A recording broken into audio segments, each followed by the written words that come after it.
Hello and welcome to another Arkeys video, and this time we are having a look at my attempts at getting better at the combination of a Group 4 car and Autopolis. The reason why I've recently spent some time on this is because we are currently having a 2 million credit time trial challenge on Gran Turismo 7, but I think that Group 4 and Autopolis is something we might most likely end up in a daily race as well, so I thought this video might make sense. I normally categorize myself as an enthusiastic but casual player on a controller, and I just try my best to describe things I discover along the way doing this time trial. And if you're already very good and fast on this game, you might find that I could both miss out important details and I could also point out things you find completely obvious. But either way, I mostly see myself as an entertainer more than an educator. Feel free to share own tips, tricks and experiences in the comment section. And if you are enjoying the content, also please feel free to hit the like and subscribe button. It is highly appreciated. Now let's have a look at the #1 time in the world at the moment. So we are jumping on board with Kai Racer, who is currently P1 in this time trial challenge. We are also in the Mercedes SLS, a car I've never really driven before. And as we are coming into turn 1, I am going to pause the video for a moment. I find this corner tricky. It's a blind apex, it's easy to turn into early and go on the grass. It's also easy to run deep, and you need to time the rotation just right.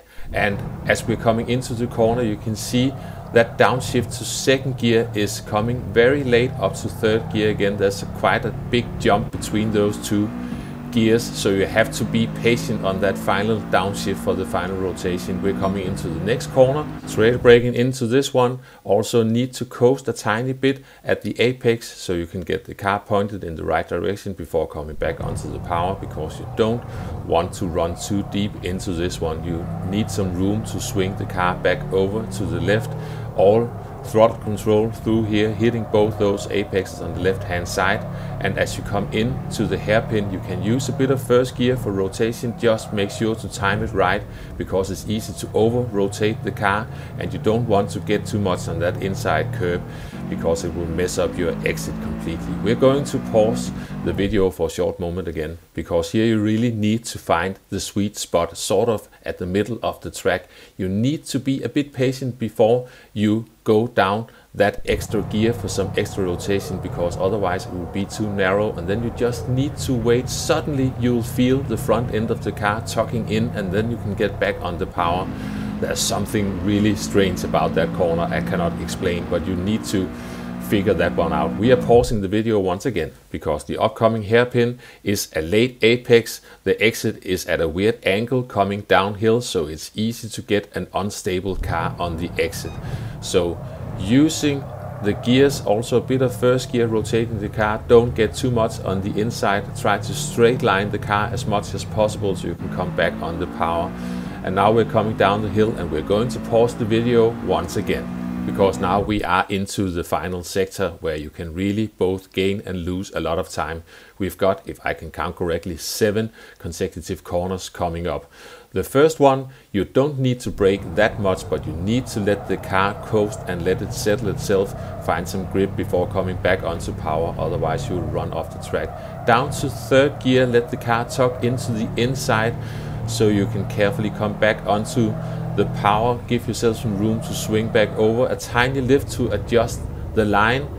And here you also need to do the weight shift before you come onto that curb, because you need to carefully slow down the car coming around these corners, finding that apex as well. And as you're coming over the curb and this hill, you need to sort of go straight ahead for a bit more than you find comfortable, because you need the full width of the track so you don't run wide on this bit. And you can see we've got Kai Racer going full send here. And now you just need to widen your line a tiny bit, but make sure to get the car slowed down, keep it tight to the curb, wait for that tarmac strip on the inside, and then you can get fully on to the power and just hope for the best that the car will stay on the track all the way towards the finish line.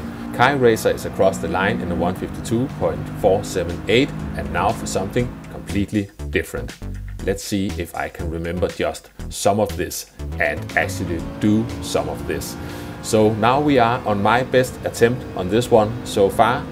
I'm in the same car, we are coming down towards turn 1, and I need to remember that there's a big gap between third and second gear, so I need to wait with that second gear downshift, otherwise the car will just be acting all weird.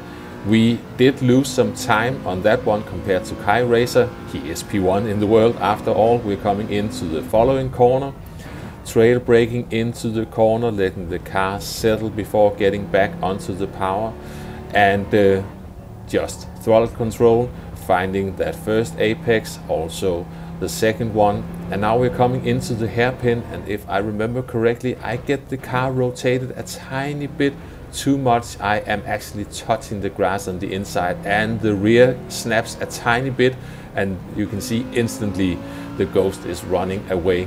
Now this corner, I am going down to third gear a tiny bit later than I did earlier on this time trial, and I constantly got a bad exit. Finally, I'm getting sort of somewhere with that one. Now we're coming up towards the hairpin and trying to get the car rotated to a late apex. Don't get too much on the inside curb so I can get back on the power without unstabling the rear of the car.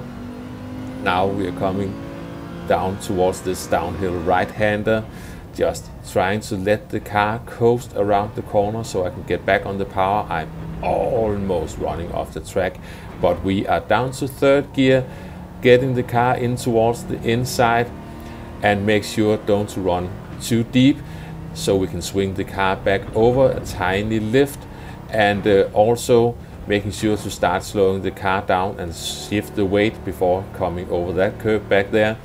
And this is the scary bit where you have to go deeper into this one. It almost feels like you're running off the track, but you need that full width of the track so you can stay within the track on the exit. And now just trying to hang on to the inside. You can see I'm struggling a bit to get the car in towards the inside, so I don't get the best exit out of here either.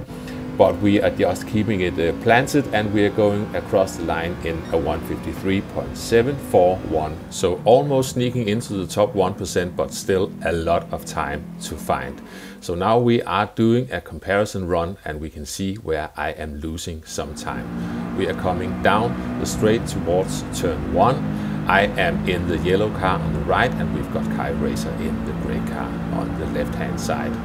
And I am trying my best to get the rotation timing done just right, but you can see Kai Racer is just able to get much earlier onto the power, and I think the same thing goes as we're coming into the upcoming right-hander.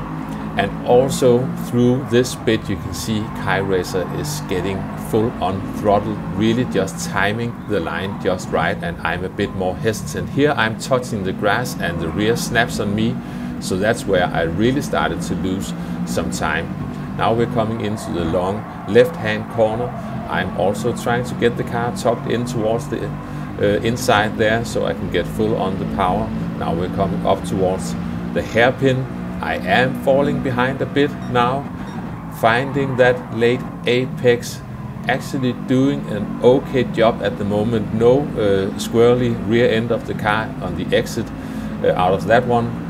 But now the final sector where you really need to nail it and find all the right lines. And throughout this sector you can just see the precision of Kai Racer, who knows just when to get full on the power, and I am constantly a bit hesitant.